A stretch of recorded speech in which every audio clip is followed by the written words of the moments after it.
Can we truly trust our nation's defense system? This is a question that haunts us as we delve into the tragic event that unfolded on August 14, 2013 at the Mumbai Naval Dockyard. A routine day turned into a nightmare when the INS Sindhurakshak, a Russian-made Kilo-class submarine, was engulfed in flames.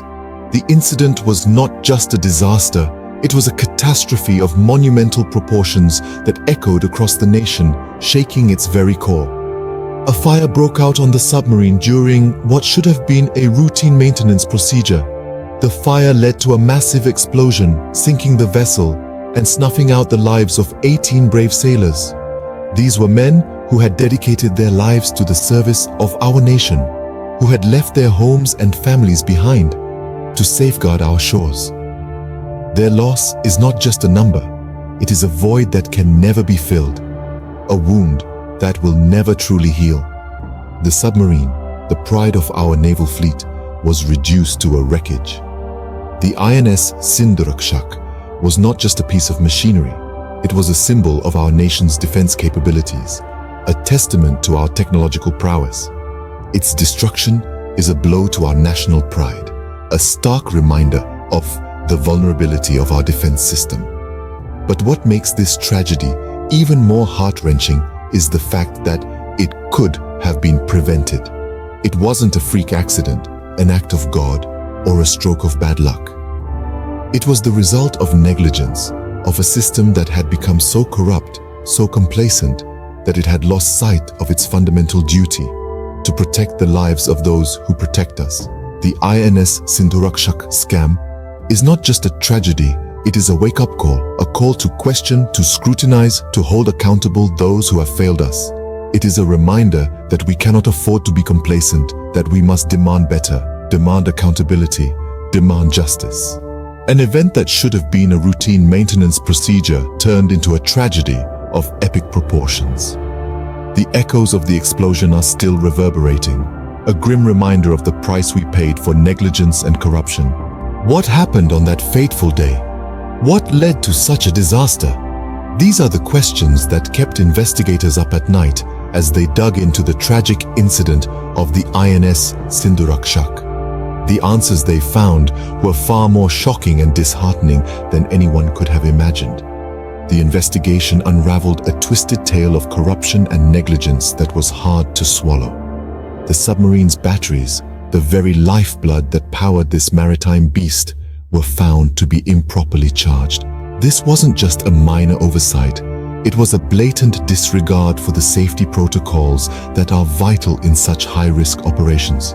But the negligence didn't end there. The safety valves, designed to prevent the buildup of dangerous gases, were found to be non-functional. These valves, the last line of defense against potential disasters, were essentially rendered useless. The buildup of hydrogen gas due to these faulty valves was what eventually led to the catastrophic explosion. What's even more chilling is that these safety violations weren't unknown to the naval officials. They had been warned not once, but multiple times. Yet, they turned a blind eye, choosing to ignore the impending danger. It was as if the lives of those 18 brave sailors were just pawns in a larger, more sinister game of corruption and deceit. The investigation also pointed towards a kickback scam. Evidence suggested that top naval officials and private contractors were involved, with money changing hands at the cost of safety and lives.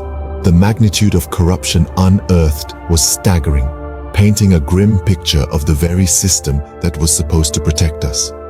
The truth is more shocking than fiction. Lives were lost due to negligence and corruption. And to think, all of this could have been avoided if only the safety protocols were followed.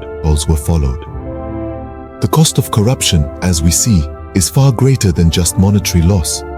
It's the loss of trust, the loss of safety, and most tragically, the loss of lives.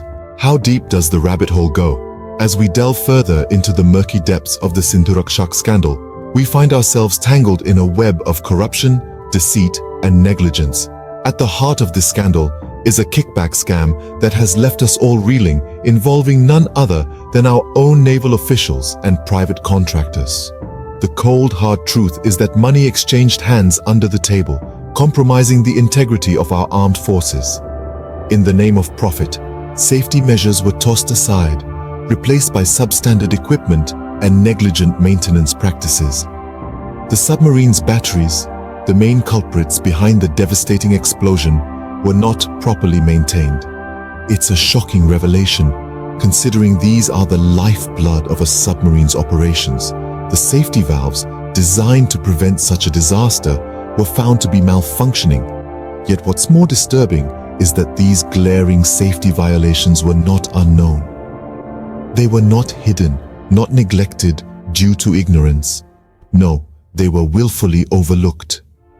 The officials, the very individuals entrusted with the safety of our sailors and the upkeep of our naval strength, had been warned. They knew the risks, were aware of the ticking time bomb they were sitting on, and yet they chose to ignore it. Why? Because in the grand scheme of their illicit dealings, human lives were a mere footnote. The lure of kickbacks proved too strong, the allure of the mighty dollar too captivating. This is not just a story of a tragic accident. It's a tale of corruption eating away at the very core of our system, of negligence that cost us 18 brave lives. It's a story of trust betrayed, of faith shattered, and of a nation left to pick up the pieces of a scandal that has left an indelible mark on our collective conscience. And so, we find ourselves asking, how deep does the rabbit hole go? But perhaps the more pertinent question is, how long will we let it continue? Corruption and negligence, a deadly combination, robbed us of 18 brave lives. What can be done now? What should be the course of action? We stand at a crossroads where we must demand justice, accountability, and transparency. We must insist on compensation for the families who lost their loved ones in the INS Sindhurakshak tragedy. But justice doesn't stop there.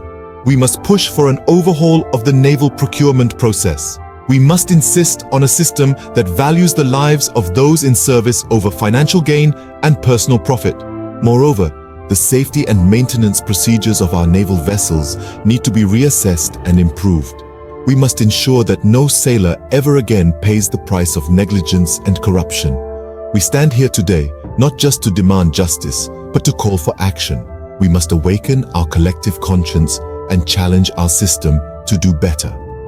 Let's rally together to create a nation that is truly worthy of its people.